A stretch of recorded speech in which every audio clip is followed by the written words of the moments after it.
আচলতে ৰাতিপুৱা শুই উঠি সদায় ভাবোঁ যে মোবাইলটো চাওঁ, আজি কিবা পাম নেকি, আজি জুবিনদাৰ কিবা ৰিজাল্ট পাম নেকি। ৰাতি শোৱাৰ আগতো সদায় বাৰে বাৰে মানে গোটেই নিউজ চেনেলবিলাকত চাওঁ কিবা আহিছে নেকি, আপডেট কিবা আহিছে নেকি। কিন্তু আমি কেতিয়া পাম?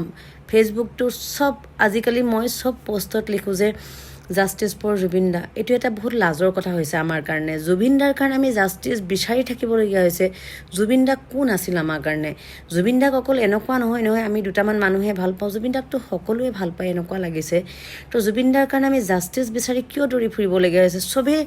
চবেই পাগলৰ নিচিনা জাষ্টিছ দিবৰ কাৰণে জুবিন দাক ট্ৰাই কৰিব লাগিছিলে।